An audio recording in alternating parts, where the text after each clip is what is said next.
Hello, everyone, and welcome to Craft Conversations. Today I'm here with Lucas Morneau, all the way from Corner Brook, joining us in this conversation. So, Lucas, why don't you introduce yourself? Hi, everyone. My name is Lucas Morneau. I am also known as the Queer Mummer. I am a interdisciplinary artist based out of Corner Brook, Newfoundland and Labrador. And I work mainly within photography and fiber art. Oh, wow.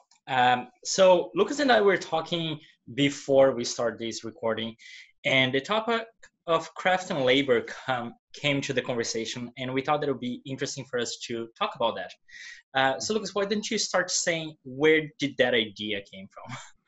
Well, I mean, we are sort of in the middle of a pandemic, and that really, I think, threw a lot of people into a whirlwind of I don't know what's happening at the moment, essentially.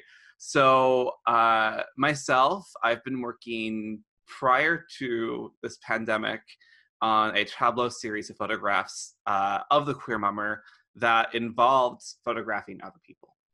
And when all of this happened and the self-isolation and social distancing practices were put in place, I found myself, probably like a lot of other artists, struggling to figure out what to do because their art practice that they were working on was kind of blocked or put to a side due to social distancing. And so I found myself thinking about that, but also trying to actually come up with the energy to actually work. During this time, I am working part-time as an essential worker.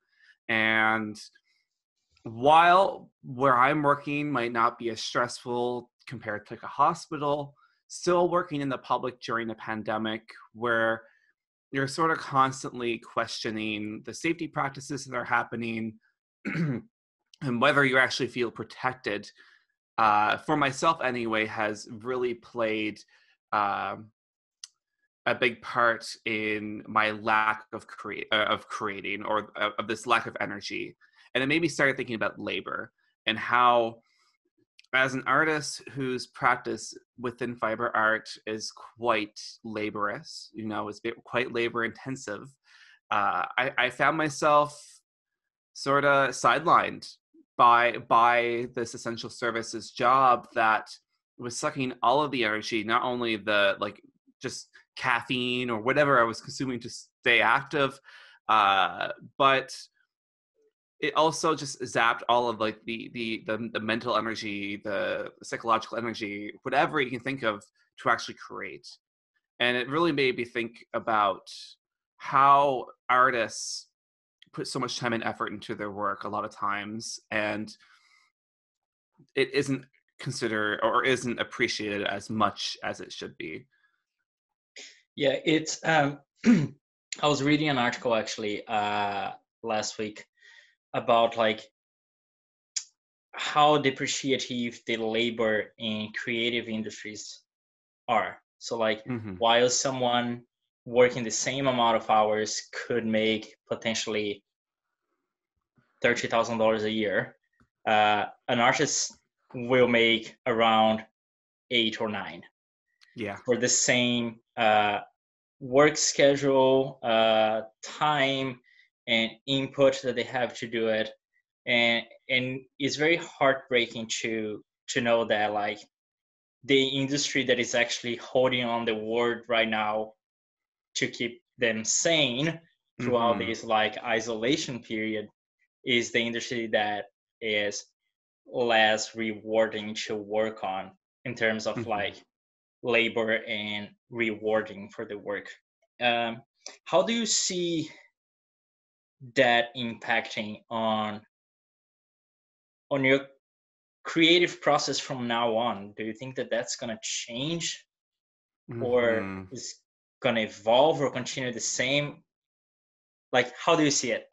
Yeah.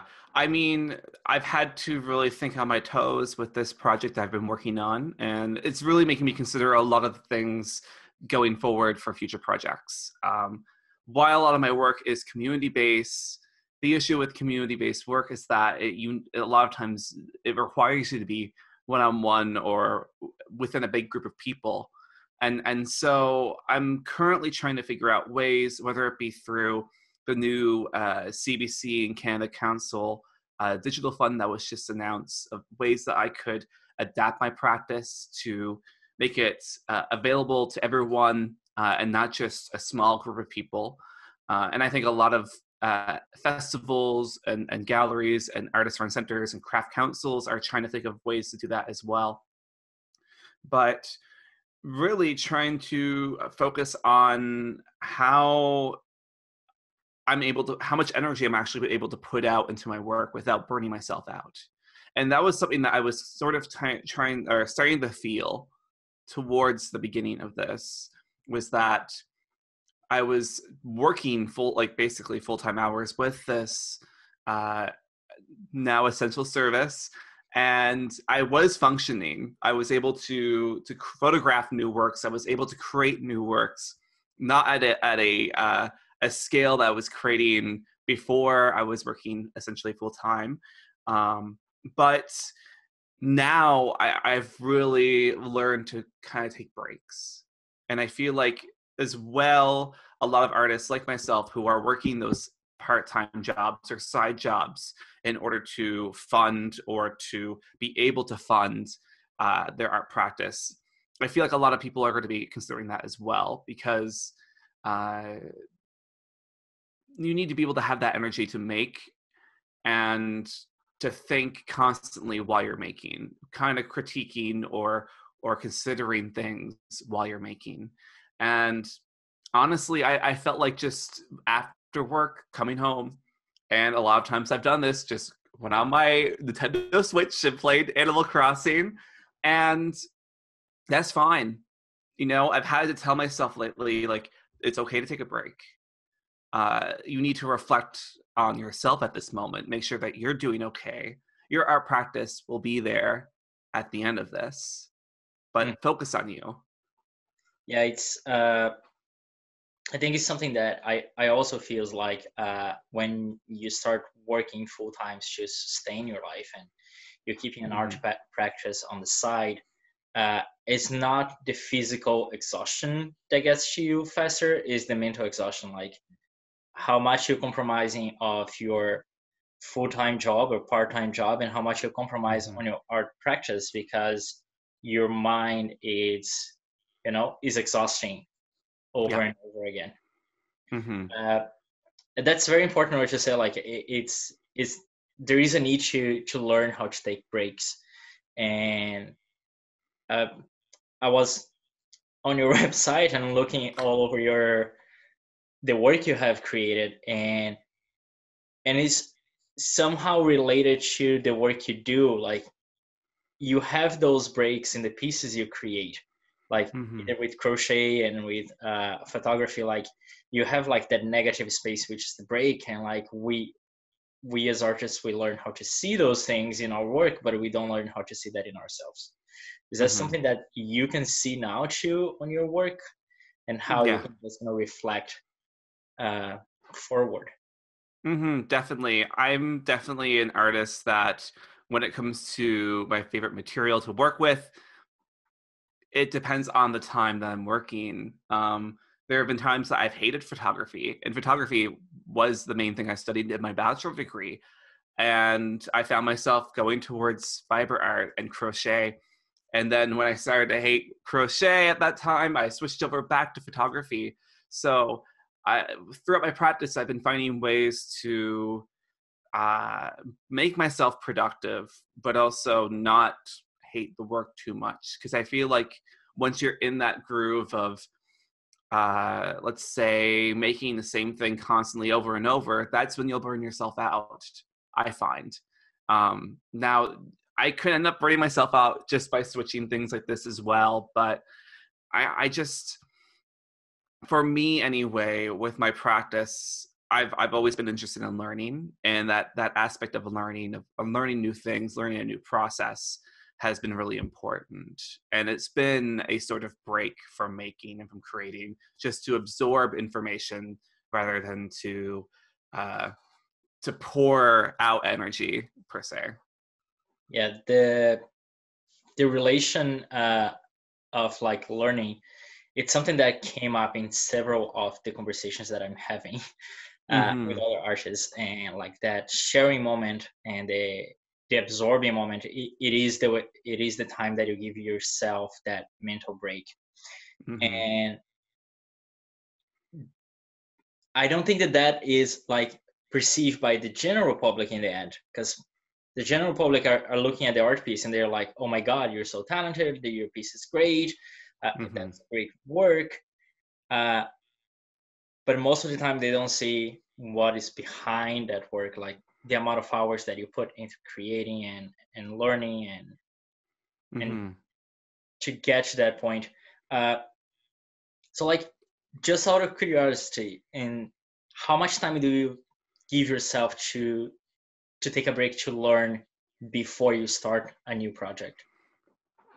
Good question. I'll dive right in. That's my issue. I will think of an idea, and then it depends on the process, really, of how familiar I am with the base medium, whether it be like dealing with fibers, for example. I've been wanting to rug hook for a while, and I've been thinking about what could a possible rug hook piece be.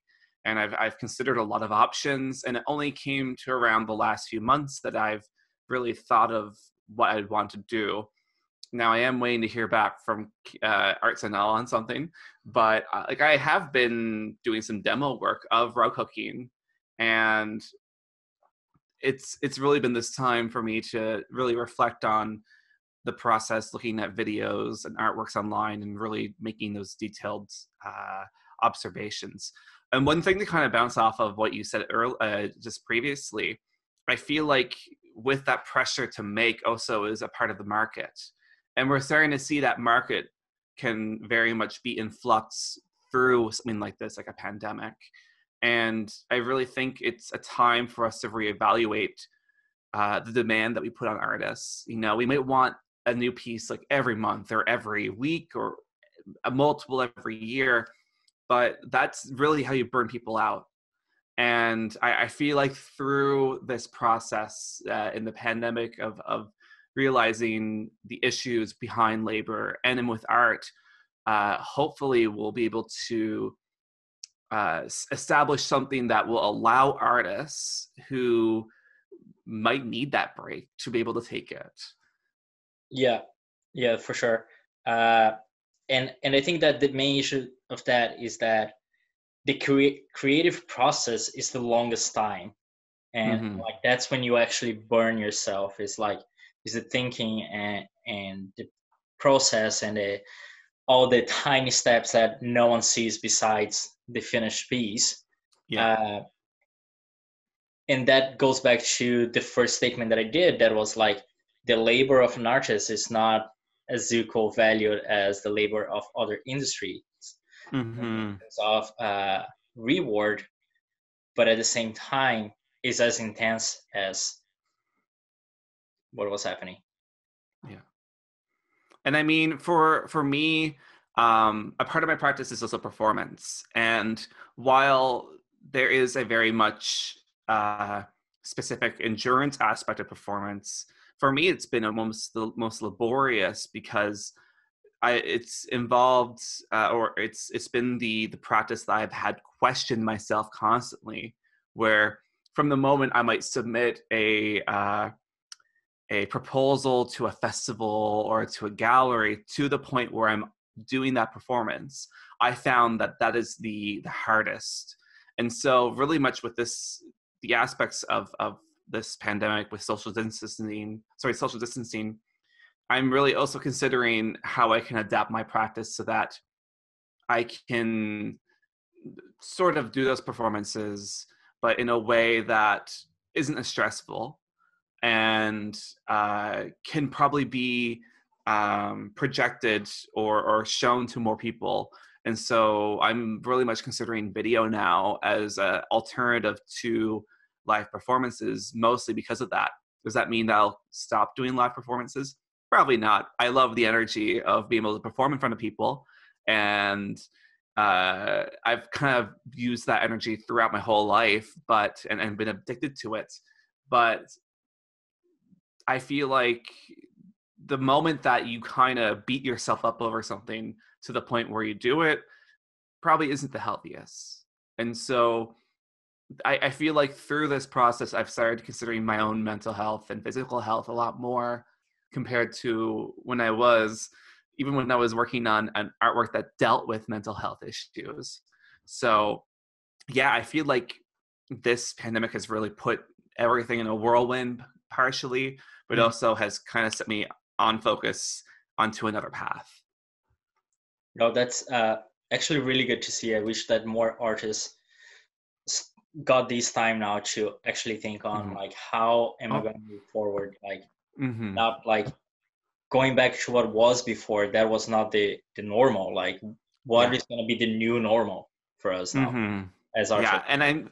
Yeah, definitely. And I'm seeing, especially as someone whose art is within drag culture and is drag adjacent, some could say, a lot of drag performers are adapting to this new reality by having these live stream shows where people are doing pre-recorded performances, and those shows are then brought out into the masses through mediums like Instagram and Zoom and Twitch and all other streaming services.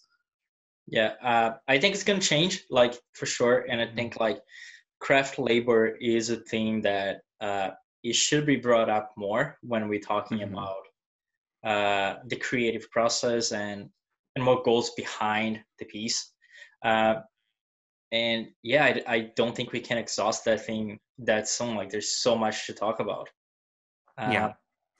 thank you so much for being here. Well, And thank you for having me. um, keep an eye out. Lucas is gonna have a show in the Craft Council Gallery next year. We're gonna show some photos of his work right after this conversation. And Lucas, thank you again. And if people want to find you, where do they find you in the World Wide Web? Mm-hmm. So you can find my work most like, on Instagram. You can find me at the Queer Mummer. On my website, it's lucasmorneau.com. And I also have a little virtual art gallery set up on Animal Crossing that I've been inviting people to, and that's on Twitter. You can find that at Art Humber. And so you can also submit to that as well if you want to submit some art for some fun things. Thank you so much. Thank you.